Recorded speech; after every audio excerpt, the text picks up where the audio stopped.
یہ قرآن کی بات ہے۔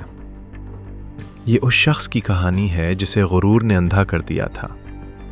یہ اس نفرت کی داستان ہے جس نے ایک انسان کا انجام ہمیشہ کے لیے لکھ دیا تھا۔ یہ کہانی ہے ابو لہب کی، ایک ایسا شخص جو رشتے میں تو قریب تھا مگر دل سے بہت دور۔ یہ بات ہے سورۃ لہب کی۔ تبت یدا ابی لہب وتب۔ یہ سورت قرآن کی ان صورتوں میں سے ایک ہے جس میں اللہ نے کسی انسان کا نام لے کر اسے عزت نہیں دی بلکہ اس کے انجام کا اعلان کر دیا۔ یہ سورت کیوں نازل ہوئی اور آج ہماری زندگی میں اس کی کیا اہمیت ہے؟ آئیے جانتے ہیں۔ بسم اللہ الرحمن الرحیم۔ تبت یدا ابی لہب وتب۔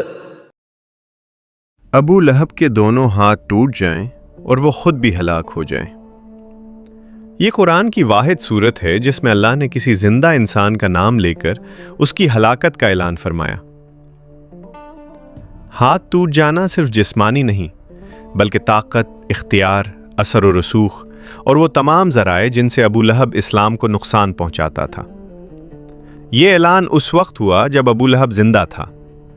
اگر وہ ایمان لے آتا تو نعوذ باللہ قرآن غلط ثابت ہوتا، مگر وہ آخر دم تک کفر پر قائم رہا۔ یہ خود قرآن کی صداقت کی ایک زندہ دلیل ہے۔ کہتے ہیں نا، اللہ انسان کی روح سے بھی واقف ہوتا ہے۔ اللہ جانتا ہے کہ ابو لہب جیسے انسان کبھی ایمان نہیں لا سکتے۔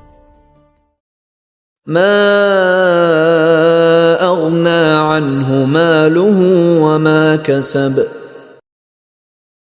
نہ اس کا مال اس کے کام آیا اور نہ وہ جو اس نے کمایا۔ ابو لہب مکہ کے امیر ترین لوگوں میں شامل تھا۔ مال، تجارت، اولاد، قبیلہ، سب کچھ موجود تھا اس کے پاس، لیکن اللہ فرماتا ہے یہ سب قیامت کے دن اسے اللہ کے عذاب سے نہیں بچا سکے گا۔ یہ آیت ہمیں یاد دلاتی ہے کہ دولت نجات کی ضمانت نہیں ہے، اولاد اللہ کے سامنے سفارش نہیں بنے گی، اگر ایمان نہ ہو تو سب کچھ بیکار ہے۔ سيصلى نارا ذات لهب۔ وہ ضرور بھڑکتی ہوئی آگ میں داخل ہوگا۔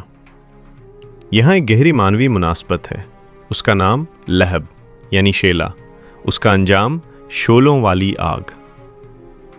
دنیا میں اس نے نفرت کی آگ پھیلائی، نبی کریم صلی اللہ علیہ وسلم کے خلاف لوگوں کو بھڑکایا، حق کے راستے میں آگ لگانے کی کوشش کی۔ آخرت میں وہ خود اسی آگ میں جلے گا۔ یہ ہے اللہ کا کامل انصاف۔ وامرأته حمالة الحطب۔ اور اس کی بیوی لکڑیاں اٹھانے والی۔ یہ ابو لہب کی بیوی امی جمیل تھی۔ وہ نبی کریم کے راستے میں کانٹے بچھاتی، چغلیاں اور بہتان پھیلاتی، نفرت کو بڑھاتی، وہ عورت لکڑیاں اٹھانے والی، یعنی جہنم کی آگ کے لیے ایندھن اکٹھا کرنے والی یا دنیا میں فساد پھیلانے والی۔ یہ ہمیں سکھاتا ہے کہ گناہ میں ساتھ دینے والا خاموش تماشائی نہیں ہوتا بلکہ برابر کا شریک ہوتا ہے۔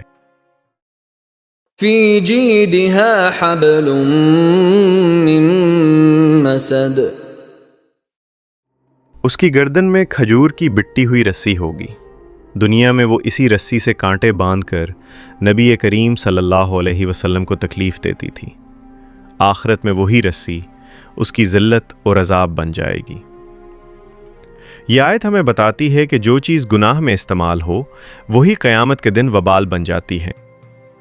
یہ سورت صرف تاریخ نہیں، یہ آئینہ ہے۔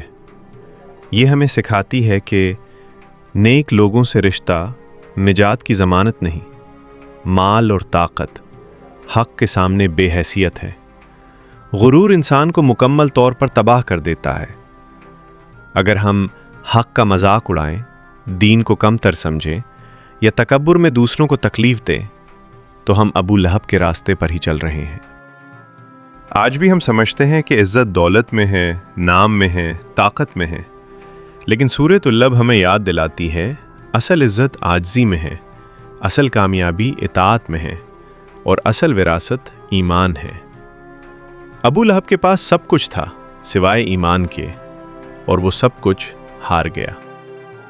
اگلی بار جب آپ سورۃ اللہب پڑھیں تو اسے بددعا نہ سمجھیں، بلکہ اللہ کی ایک زندہ تنبیہ سمجھیں، ایک یاد دہانی کہ اللہ سب دیکھ رہا ہے اور انصاف کبھی تاخیر کا شکار نہیں ہوتا۔ اللہ ہمیں تکبر سے بچائے، نفرت سے بچائے اور حق پر ثابت قدم رکھے۔